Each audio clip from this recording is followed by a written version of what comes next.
안녕하세요. 저는 결혼 생활 10년 차가 되는 맏며느리예요. 어느 집이나 고부 갈등이 있으신 것 같던데, 저도 그 고부 갈등 때문에 결혼 생활을 전전긍긍하며 지낸 것 같아요. 집안에서 시부모님이 제일 높은 어른이잖아요. 며느리인 제가 맞추면서 사는 게 도리이지만 쉽지만은 않은 일이었어요. 그것 때문에 위험이 심해져서 위궤양까지 왔으니 제 몸 상태로도 어느 정도 심각했는지 예상이 되시죠? 남들에게 편하게 말하지 못하는 제 결혼 생활 이야기를 해볼까 해요. 남편을 처음 만난 건 친구들과의 술자리였어요.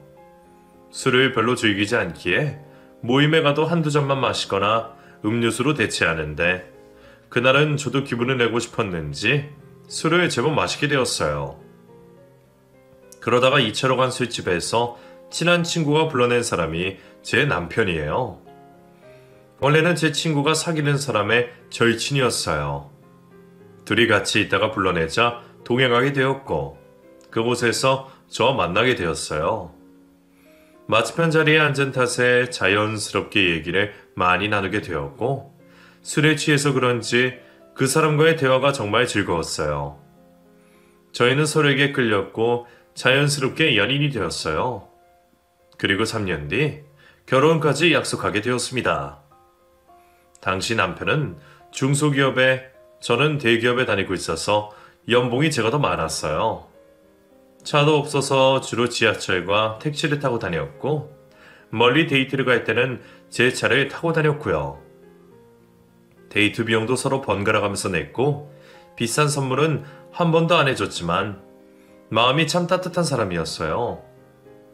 데이트할 때마다 꼭 저를 집까지 데려다 줬고 아들이 없는 저희 집에 일이 있을 때는 자기가 와서 팔 걷어붙이고 부모님을 도우며 아들 역할도 마다하지 않았어요.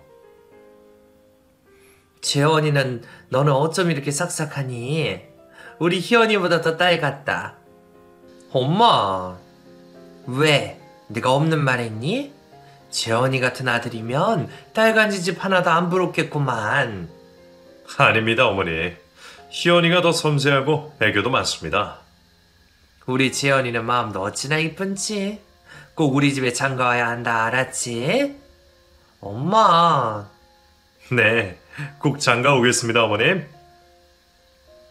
저희 엄마는 남편을 처음 인사시킬 때부터 좋아했어요. 취미삼아 관상학을 공부하고 계셨는데 재물이 많고 다복한 상이라면서 저한테 복이 되는 사람이라고 했어요. 남편이 워낙 살갑게 구니까 엄마도 그걸 좋아하시기도 했고요. 나보다 연봉이 적은데 엄마의 관상은 전혀 맞지 않는다고 웃었는데 결혼하기로 하고 시부모님께 인사를 가면서 그게 아니라는 걸 알게 됐어요. 예비 시부모님께 인사를 하러 갔던 날은 아직도 선명하게 생각이 나요. 시부모님이 집으로 저를 초대하셔서 그날 엄청 긴장했거든요. 과일 바구니를 준비해서 인사를 갔는데 집을 보고는 너무 놀라버렸어요. 여기가 재원 씨 집이야? 아버지가 아파트 싫어하셔서.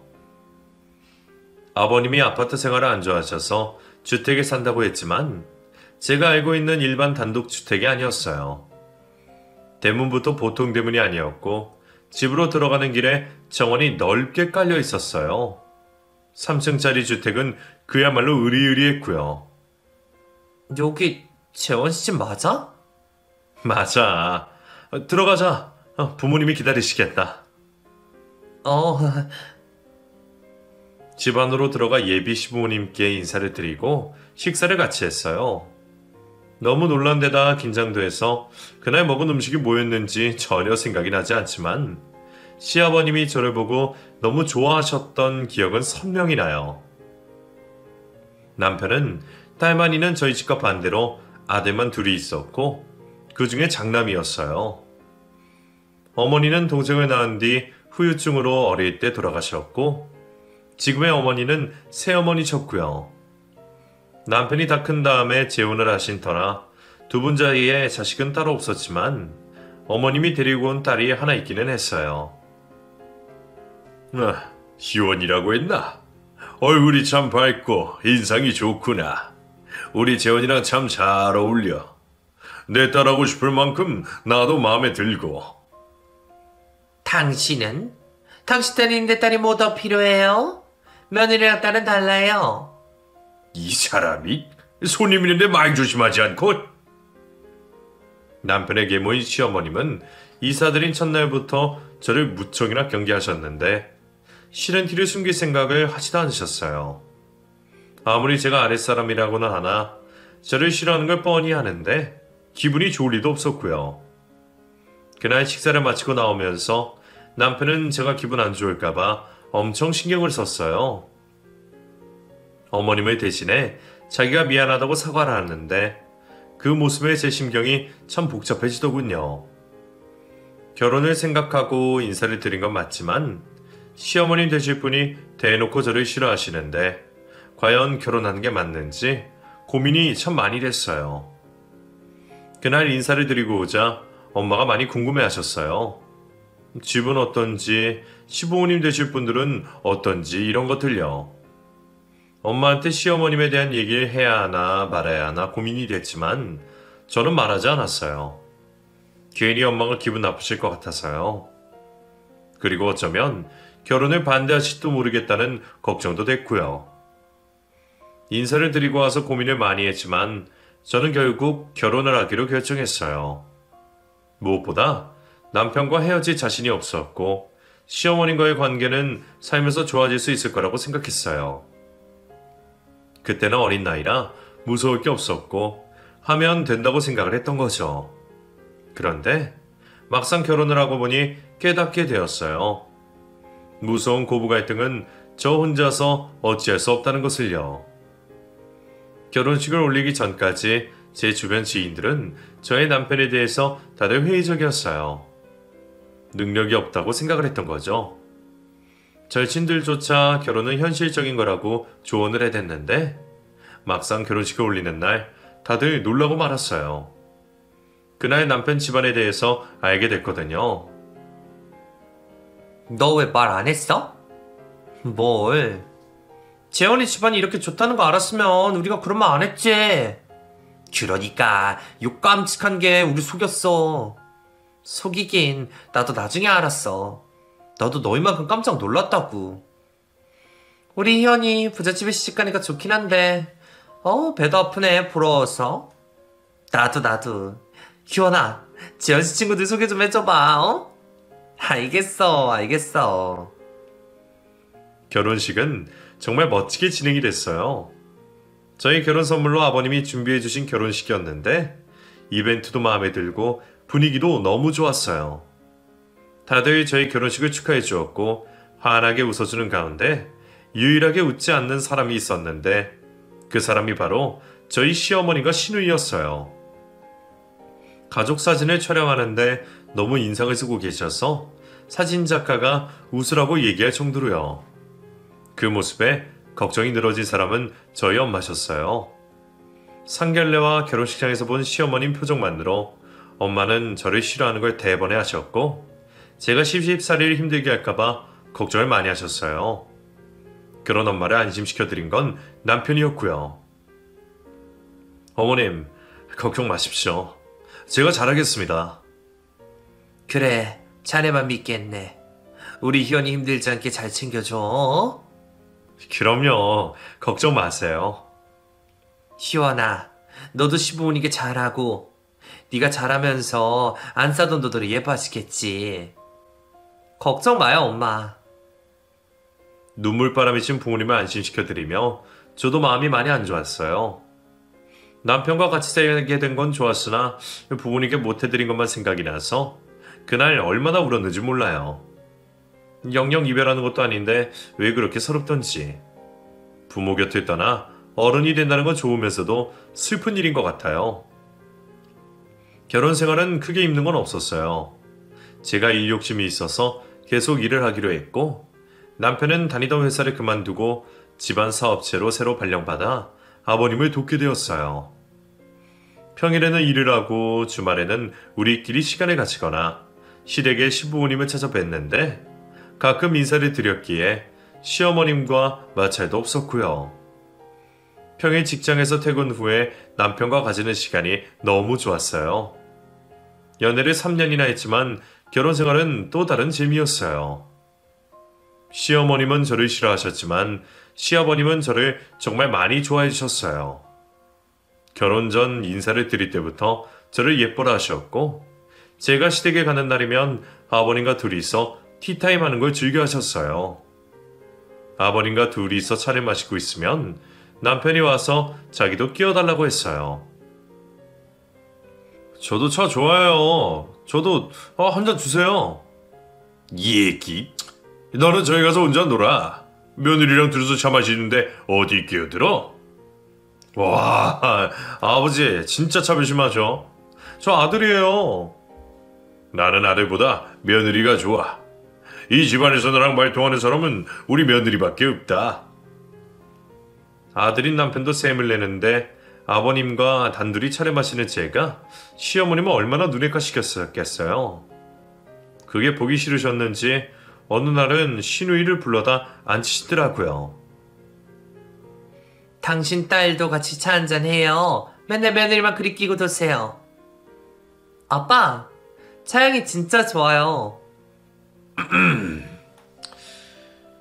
피가 섞이지 않은 시누이는 새아버지인 아버님의 눈치를 살피며 친한 척 가까이 앉았어요. 본인이 마실 차까지 들고 와 곁에 앉으니 별 수 없이 동석을 했지만 시누이가 끼일 때는 아버님의 말수가 현저히 줄어들었어요. 평소에 하시는 아재 농담 같은 것도 안 하시고 날씨 얘기, 책 얘기만 하셨죠. 저와 둘이 있을 때와는 완전히 다른 모습이었어요. 아버님이 별로 좋아하지 않는다는 걸 시누이도 느꼈지만 몇 번은 개선 차를 마시러 나왔어요. 자기 딴에는 아버님과 맞는 대화 주제를 가지고 왔지만 아버님은 맞장구를 쳐주지 않았고 재미가 없었던지 어느 순간부터는 오지 않았어요. 그게 또 못마땅했던 시모는 본인이라도 끼려고 했는데 아버님이 빠지라고 하셨어요. 그때 시어머님이 저를 얼마나 노려보시든지 아주 많이 기분 나빠하시더니 결국 한마디 하셨어요. 아버님이 단둘이 차 마시자 해도 네 선에서 거절을 해라. 편가르기 하는 것도 아니고 이게 뭐니? 차 한잔하는 것뿐인데 어머님. 어머머 얘 봐라. 너 지금 시미한테 딴지 거는 거냐? 아니에요. 알겠습니다. 그 뒤로도 시어머님은 제가 하는 일 일일이 딴지를 걸었어요. 누가 봐도 저를 골탕 먹이려고 하는 게 뻔히 보였지만 저는 별말하지 않았고 남편에게도 알리지 않았어요. 남편에게 도와달라고 하면 몸은 편해지겠지만 시어머님과 영영 사이가 안 좋아질 것 같아서 당분간 제가 노력을 해보자 그렇게 마음먹었어요. 결혼을 하고 1년 정도 지났을 때 남편과 아이를 가지기로 했어요. 아버님 연세도 많으셨고 또 손주를 기다리고 계셨기에 기쁘게 해드리고 싶었거든요. 물론 저희 부부도 아이를 원했고요. 그런데 이상하게 임신이 잘 되지 않았어요. 워낙 불임 부부가 많아서 지인의 조언으로 불임 검사도 했지만 저희 둘 다 딱히 문제는 없었고요. 결혼하고 임신하는 건 자연스러운 수순인데 마음먹은 대로 되지 않으니 조바심이 났어요. 혹시나 평생 아이가 안 생기는 건 아닌가 걱정을 하고 있던 차에 아이가 생겼어요. 저희 부부는 정말 기뻤어요. 생애 처음으로 맞는 임신 소식에 둘 다 기쁨을 감출 수 없었지만 혹시 모를 상황에 대비해 안정기에 부모님께 알리기도 했죠. 그런데 끔찍한 일이 벌어졌어요. 임신 8주 정도 됐을 때 그만 유산을 하고 말았어요. 유산이 된 거 알았을 때 얼마나 힘들었는지 몰라요. 불과 몇 달 사이에 천국과 지옥으로 가며 저는 그만 우울증에 빠졌고 회사를 그만둘 수밖에 없었어요. 견디기 힘든 일을 겪으며 시댁으로 가지도 못하자 아버님이 직접 집으로 찾아오셨고 슬픈 소식을 알게 되셨어요. 아버님은 제 손을 꼭 잡으며 괜찮다고 위로해 주셨는데 그 손이 너무 따뜻해 저는 그만 울음이 터져버렸고 아버님 어깨가 흠뻑 젖도록 눈물을 쏟아냈어요. 우는 저를 다독이는 손에 의지해 한참 울다가 얼굴을 들었는데 시어머님의 차가운 눈과 마주쳤어요. 아이를 잃고 슬퍼서 눈물을 쏟아내는 그 순간에도 시어머님은 저를 못마땅해 하시더라고요. 그 차가운 시선을 마주하는데 얼마나 서럽던지. 시어머님이 나를 미워한다는 걸 알고 있기에 더 견디기가 힘들었어요. 그날 이후 저는 시댁에 가지 않게 되었고 한동안 시아버님도 뵙지 못한 채 시간이 흘렀어요. 겨우 마음을 다독였을 즈음 도련님이 결혼을 한다는 소식이 들려왔어요. 아이러니하게도 혼전 임신 때문에 결혼을 서두르게 되었는데 그때 참 기분이 그렇더라고요. 저는 아이를 잃었는데 동서될 사람은 임신해서 결혼을 하는 거니 저와 입장이 상반된 거잖아요. 마음 같아선 집 밖을 나가고 싶지 않았지만 집안 행사인데 제가 빠질 수는 없었어요. 너랑 다르게 둘째는 아기집이 튼튼한 모양이다. 어머님, 뭐라고 하셨어요? 얘 봐라. 내가 뭐 못할 소리 했니? 시어머님은 제가 힘들어하는 걸 뻔히 알면서 들으라는 듯이 가슴 아픈 얘기를 하셨고 저는 참지 못하고 그동안 서운했던 일까지 다 말하게 됐어요. 어머님은 저한테 왜 그러세요? 제가 그렇게도 싫으세요? 너 지금 누구 앞에서 이러는 거야? 새언니, 지금 우리 엄마한테 대드는 거예요? 와, 이제 본성이 나오네. 그동안 혼자 우아한 척 다 하더니 엄마, 아빠한테 다 이러자, 어?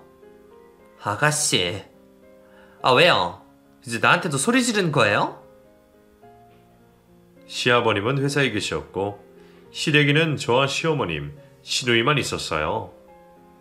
둘이서 자기 입맛대로 저를 몰아가는데 작정한 사람들을 당해낼 수 없었어요.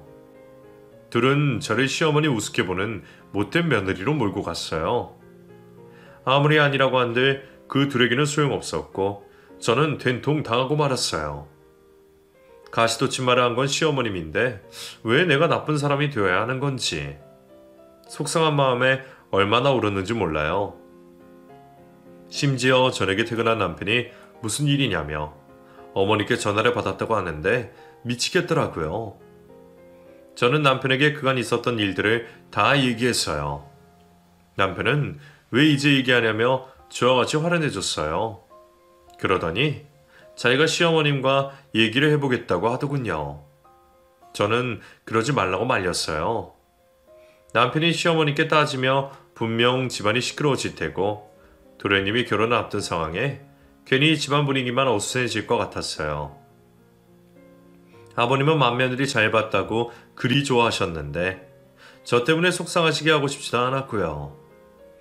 저 하나만 참으면 괜찮아지겠지 그렇게 생각했어요. 재아가 많이 속상했지? 아버님, 그게 무슨 말씀이세요? 오랜만에 아버님과 다가라 했는데 대뜸 이렇게 물으셨어요. 시어머님과의 일을 다 알고 있다고 하시며 대신 미안하다는 말씀을 하셨어요. 남편에게서 다 들었다면서 시어머님을 대신해 사과하시는데 제가 어쩔 줄은 모르겠더라고요. 민망하면서도 한편으론 위로가 됐어요. 일방적으로 미움을 받는다는 거 그거 진짜 속상한 일이거든요. 게다가 어른이라고 제 입장에서 뭐라 말도 못하니 그것 또한 답답한 일이었고요. 말 한마디에 천냥빚을 갚는다잖아요. 아버님이 알아주시니 속상했던 마음이 다 사라지고 많은 위로가 됐어요. 그렇게 저는 다시 힘을 얻었지만 시어머님은 여전히 지치지도 않고 저를 미워했어요. 드디어 도련님이 결혼을 했고 저에게 동서가 생겼어요. 임신 5개월 때 결혼 생각을 해서인지 동서를 만날 때마다 임신한 배가 더 커져 있었어요. 배가 무거워져서 힘들다고 말하는 동서를 만날 때 마음이 씁쓸했지만 애써 괜찮은 척을 했어요. 다시 저에게도 아이가 생길 거라는 희망을 가지면서요. 시어머님도 아버님께 한 소리 들으셨는지 저에게 말조심을 하셨고 한동안 아슬아슬한 평화가 계속됐어요. 그러던 어느 날 아버님이 쓰러지시게 됐어요. 집안은 발칵 뒤집혔고 급히 병원으로 가니 뇌졸중이라는 판정을 받았어요.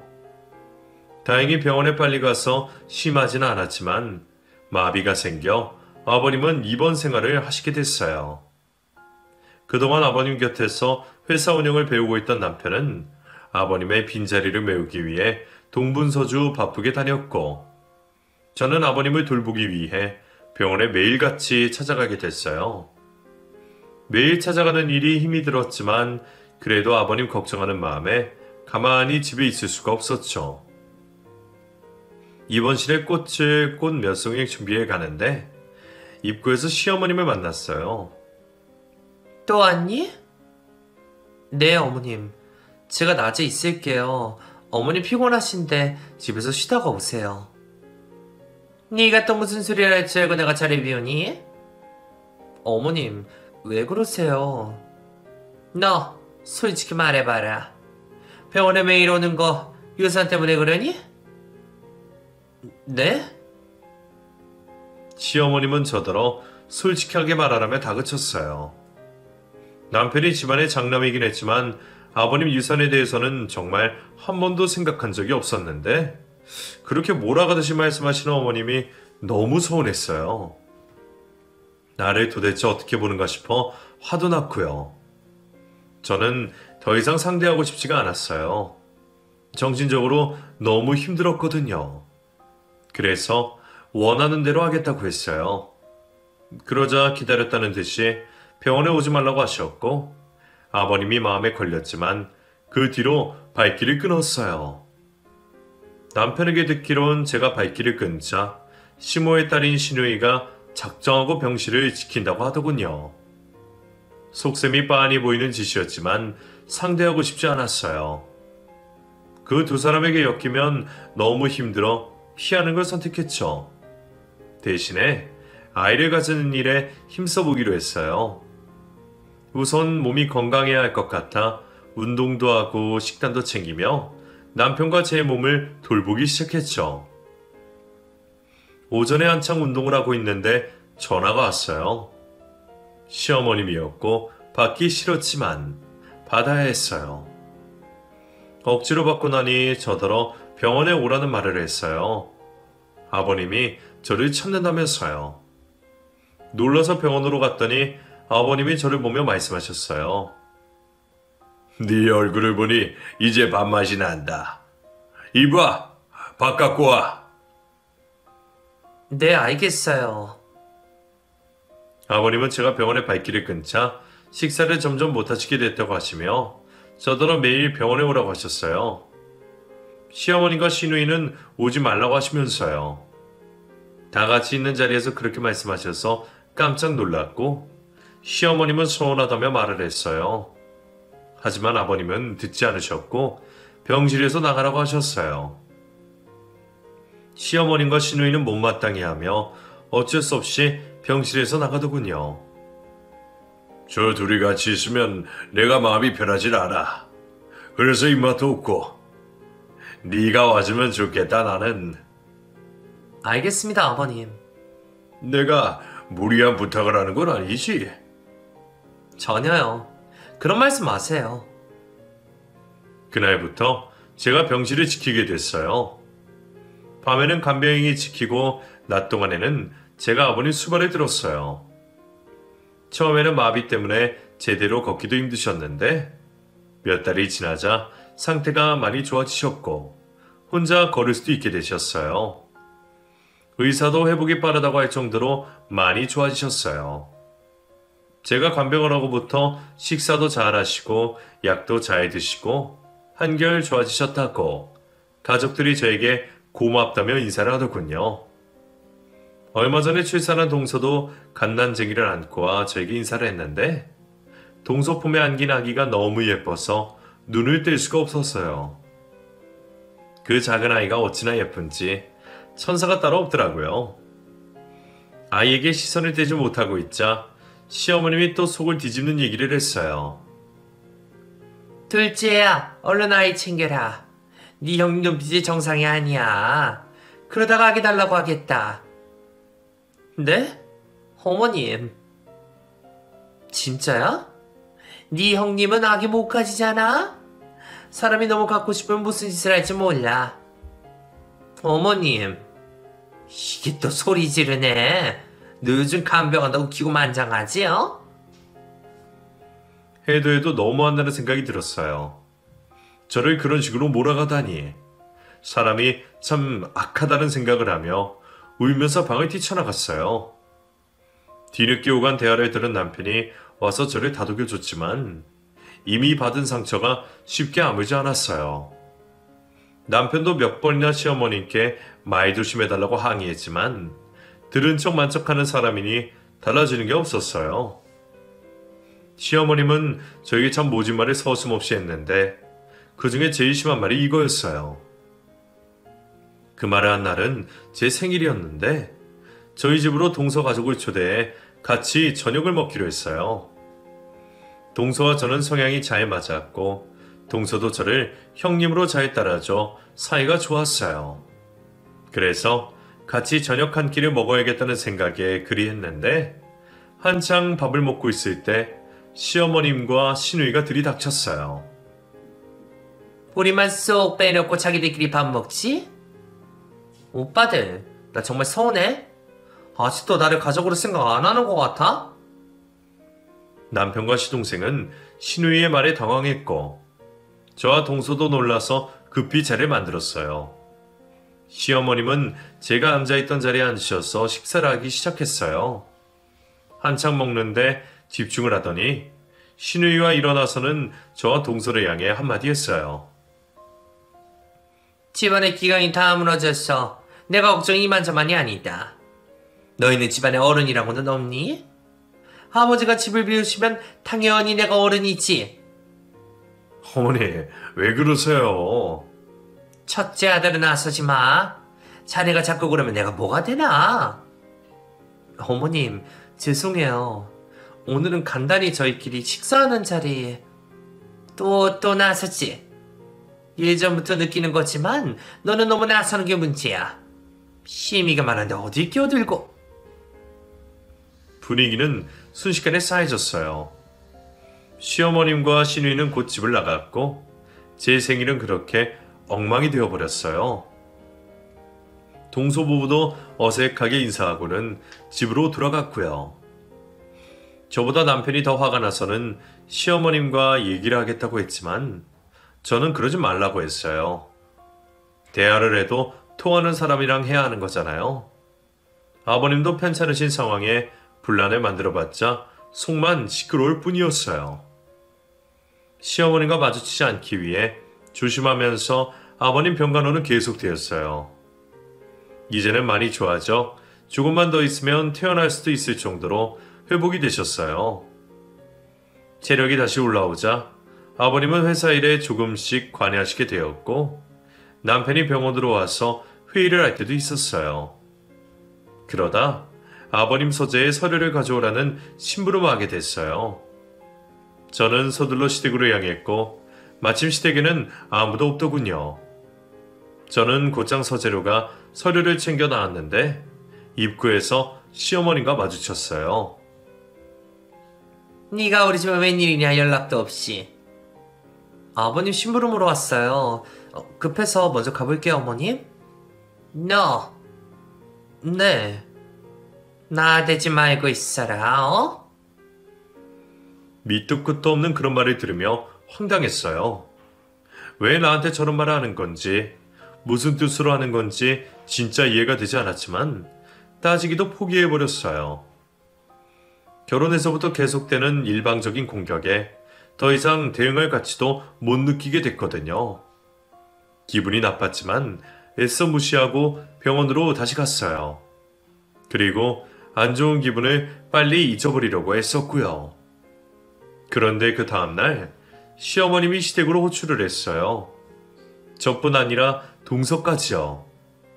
무슨 일인가 싶어 가보니 시어머님과 시누이가 서슬퍼런 표정으로 저를 쳐다봤어요.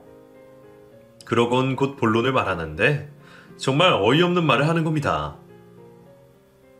아버님이 해주신 금팔찌가 없어졌다. 분명히 지난주에 내가 꼈는데 오늘 보니까 없어. 니들 중에 분명히 아는 사람이 있을 것 같아서 불렀다. 저는 어머니 팔찌를 본 적이 없어요. 저도 몰라요, 어머님. 저와 동서는 금팔찌의 행방에 대해서 모른다고 말했어요. 그랬더니 노바이대발하면서 저에게 손가락질 하는 겁니다. 그 팔찌가 자그마치 금 숨은 돈으로 만든 거야. 그게 팔이 달려서 혼자 어디 갔다는 거니? 첫째 너 어제 분명히 우리 집에 왔다가 갔잖아. 얼른 사실대로 말해. 어머님, 저는 아니에요. 엄마, 내가 어제 봤어. 어제 세연이가 분명히 엄마 방에 들어갔다가 나왔다고.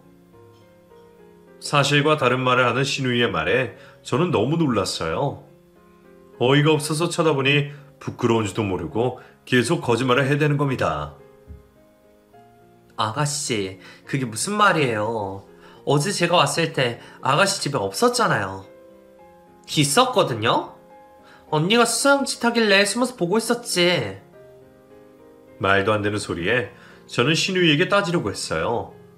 그때 시어머니가 갑자기 소리를 치는 겁니다. 이년이 도둑년이네. 못 배운 년. 어디서 이런 게 우리 집안에 들어와서는. 너 이실직고 해? 라고 하면서 제 머리를 잡고 쥐어 흔들기 시작했어요. 곁에선 동서가 놀라서 말리고 저도 소나기에서 벗어나려고 했지만 손의 힘이 얼마나 센지 벗어날 수가 없었어요. 그때 남편과 시동생이 집으로 들어왔고 남편이 나서서 겨우 벗어났어요. 어머니, 너무하신 거 아닙니까? 이 사람한테 대체 왜 이러세요? 첫째는 나서지 마. 지혜가 잘못해서 이러는 거니까. 이 사람이 뭘 잘못했는데요? 내 금팔찌를 훔쳐갔다고 오전했니? 소리 지르는 시모의 눈은 정상이 아니었어요. 신우이와 같이 제가 도둑이 맞다고 몰아가는데 그 모습이 귀신이 시익이라도 한 것처럼 무서웠어요. 남편이 시어머님을 가리고 서 있었지만 저는 그 자리를 피하고 싶어 뒷걸음질 치는데 시모와 신우이가 저를 잡으려고 달려들었어요. 저는 이러지 말라고 소리 지르고 있는데 동서가 갑자기 소리를 꽥 질렀어요. 잠깐만요. 우리 이러지 말고 CCTV 봐요. CCTV라니. 그런 게 어디 있어?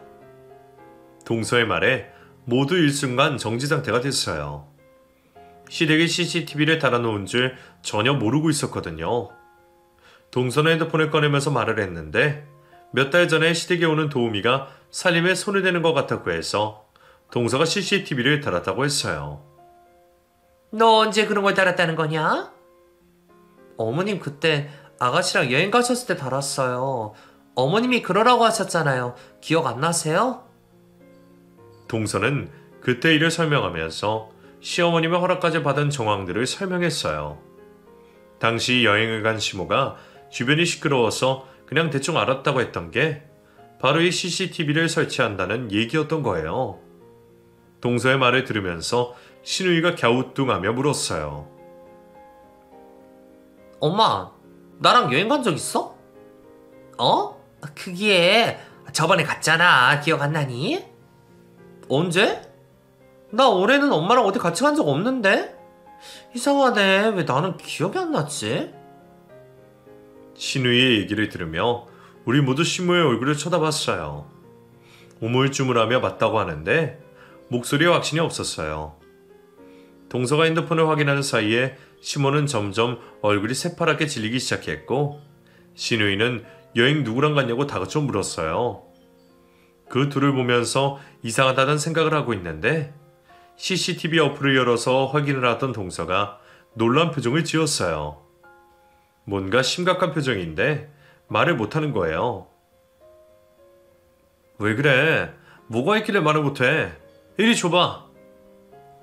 시동생이 동서에게 핸드폰을 빼서 확인을 하더니 놀란 표정으로 말없이 남편에게 핸드폰을 넘겨줬어요. 시모는 불안한 표정으로 아무 말 없이 가만히 있었고요. 남편과 저는 영상을 봤어요. 영상 속에는 제 모습이 나왔는데 그냥 아버님의 서류만 챙겨서 나가는 게 다였어요. 제 손 어디에도 금팔찌는 보이지 않았고요. 그런데 이윽고 시어머님의 모습이 나왔어요. 집안에 왔다 갔다 하더니 누가 집에 온 것 같았어요. 화면에 빨리 감아 돌리니 웬 젊은 남자가 집에 들어왔고 곧이어 시어머님과 껴안는 거예요. 남편과 저는 눈알이 튀어나올 것 같이 놀라서 아무 말도 못했어요. 어머니, 이 사람 누굽니까? 남편은 심각한 표정으로 자신의 새어머니를 쳐다봤어요. 시어머님, 아니 그 여자는 말을 더듬으며 변명을 하기 시작했어요. 아니, 그게 우리 조카야, 조카. 뭔 조카? 엄마, 조카가 어딨어? 누구? 나 연락하는 사촌 아무도 없는데? 신우의 말에 그 여자는 당황해 손으로 입을 막으며 닥치고 가만히 있으라고 했어요. 평소 그 여자는 자기 딸이라면 오냐오냐 껌뻑 죽는 사람이라 말도 함부로 안 하는데 닥치라고 하니 신우이도 놀라서 자기 엄마를 쳐다보더군요. 연락을 하며 지내는 사촌도 없다는 신우이의 말에 남편은 다시 그 여자를 쳐다보며 다그쳤어요. 지금 아픈 아버지를 두고 바람을 피운 겁니까? 이렇게 새파랗게 어린 남자랑? 바람이라니 무슨 그런 말도 안 되는 소리를 해. 오해야 오해. 조카 맞다. 그 여자는 끝까지 조카라며 바람이 아니라고 발뺌을 했지만 CCTV 영상은 다른 말을 했어요. 영상 속 두 사람은 점점 노골 쪽으로 껴안더니 곧이어 안방으로 들어가 버렸거든요. 안방에 둘이 가서 무슨 짓을 할지는 말하지 않아도 예상할 수가 있었어요. 우리 모두 경악을 했고 그 여자는 얼굴이 벌개졌어요. 그 여자 딸도 놀라서 입을 다무지 못했어요. 남편은 화가 나서 소리를 질렀어요. 아버지가 병원에 입원해 있는데 외간 남자를 집안에 끌어들이는 것도 모자라 안방에까지 같이 들어간 이유가 뭐냐고 해명을 하려며 소리를 쳤어요. 그 여자는 아무 사이도 아니라고 계속 변명했지만 끊임없이 돌아가는 영상은 곧이어 안방에서 두 사람이 나오는 장면에 비춰줬어요. 옷도 제대로 걸치지 않은 채 집을 돌아다니는 두 사람의 모습은 보통 사이가 아니었어요. 조카는 더더군다나 아니었고요. 그 여자는 남편의 손에 든 핸드폰을 뺏으려고 애썼지만 남편이 그 손을 뿌리쳤어요. 그 힘에 밀려 바닥에 쓰러진 여자는 싹싹 빌기 시작했어요. 내가 잠깐 미쳤었나 봐. 그냥 잠시 재미 좀 본 거야. 바로 다 정리할게. 그러니까 아버지께는 아무 말도 하지 말아줘. 잘못한 건 아세요? 사람의 태를 쓰고 어떻게 이럴 수가 있습니까? 그러면서 내 아내에게 그렇게 못시게 굴어요? 내가 잘못했어. 내가 다 잘못했어. 그냥 해프닝이야. 제발 살려줘. 나 좀 살려줘.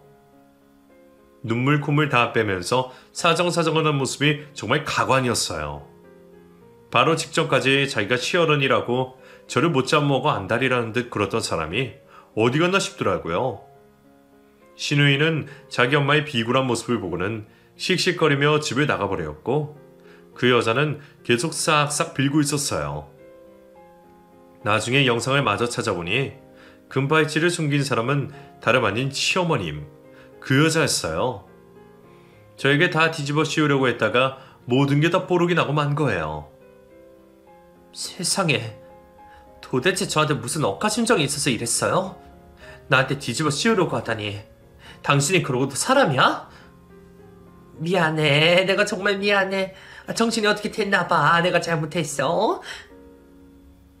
아버님께 제발 비밀로 해달라며 잘못했다고 저에게 용서를 구했지만 저희는 그 여자를 쫓아내야 한다 생각했어요.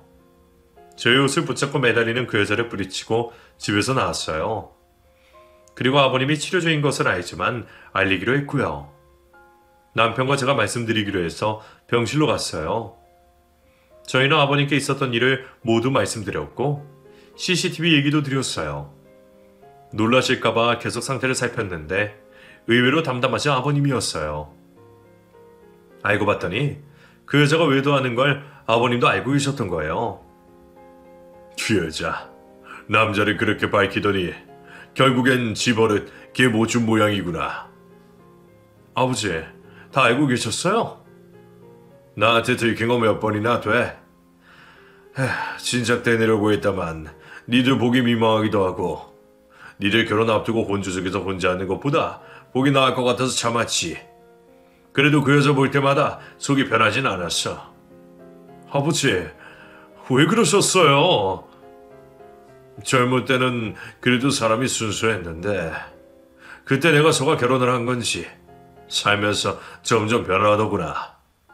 지혼을 안 하려고 하다가 너희들 생각해서 했는데 그게 내 잘못된 선택이었어. 나한테 바람 피운 거 들키고 싹싹 빌면서 다시는 안 하겠다고 해서 봐준 건데 결국 이렇게 될 걸 그때 정리할 걸 그랬다. 내가 잘못 생각했어. 아버님이 그동안 시어머님과 시누이를 멀리 하셨던 이유가 모두 있었어요. 모든 걸 다 알면서 눈 감아주셨으니 혼자 얼마나 속상하셨을까 싶어 아버님이 안쓰럽게 느껴졌어요. 아버님은 곧이어 변호사를 불러 이혼을 하겠다고 하셨는데 각서 한 장을 꺼내셨어요. 예전에 아버님께 외도를 들켜서 그 여자가 쓴 각서였는데 또다시 외도를 할 경우 재산분할과 위자료 없이 합의 이혼을 하겠다는 게 적혀있더군요. 공증까지 받은 거야. 그런 여자한테 한 푼이라도 줄 수 없지. 빈손으로 쫓아낼 거야. 이렇게 말씀하시며 변호사에게 각서를 넘기라고 하셨어요. 결국 그 여자와 그 여자의 딸은 자기가 놓은 덫에 걸려서 집안에서 나가게 됐어요. 저한테 그렇게 모질게 굴더니 그 화를 자기가 도로 맞게 된 거예요. 그 큰 집에서 달랑 트렁크 하나 끌고 나가는 모습이 어찌 처량하게 보이던지요. 불쌍해 보였지만 어쩌겠어요. 자업자득인 거죠. 나중에 듣고 보니 그 여자 빚 때문에 개인 파산을 했다고 했어요. 사치스럽게 살더니 아버니 돈이었으니 결국 파산을 했나 봐요. 그 나이에 어디 가서 대접받고 일도 못할 텐데 참 안타까운 인생인 것 같아요. 난리가 난 것에 비해 시아버님의 이혼은 깔끔하게 끝났어요. 철두철미하게 드신 아버님의 준비성 덕분에 쉽게 끝났죠. 이후 아버님의 회사 경영을 두 아들에게 똑같이 나누어 주셨어요. 그리고 살던 집을 처분하고 전원생활을 하시기로 했어요. 교회에 한적한 곳에서 지내고 싶다고 하셔서 그런 곳에서 요양하며 지내고 계세요. 동선에는 둘째가 생겨서 지금 임신 중인데 저에게도 좋은 일이 생겼어요. 얼마 전에 다시 임신이 됐거든요. 두 동서가 나란히 배가 불러서 있게 되어 얼마나 웃긴지 모르겠어요. 그래도 다행인 게 동서에게 의지할 수 있어서 좋은 것 같아요. 요즘 동서랑은 둘도 없는 베스트 프렌드로 지내고 있어서 얼마나 재밌는지 몰라요. 같이 맛있는 것도 먹고 좋은데 구경도 가고요. 덕분인지 지난주에 안정기에 들었었는데 병원에서도 안심해도 될 것 같다고 말했어요. 출산하는 날까지 조심해서 이번에는 꼭 아이를 품에 안아보고 싶어요. 구독자분들 응원 주실 거죠? 결혼하고 나서 참고만 사는 게 많이 힘들었어요. 하지만 결국엔 다 잘 되고 나니 제 미련스러운 행동이 부질없는 짓은 아니었다는 생각이 들어요. 다른 사람에게 미움받는다는 게 생각보다 힘든 일이라 지난 상처들이 다 잊혀지지 않지만 이렇게 속풀이를 할 수 있어서 좋아진 것 같아요. 고구마 먹은 것 같은 답답한 제 이야기 끝까지 들어주셔서 고맙습니다. 추운 날 건강 조심하세요.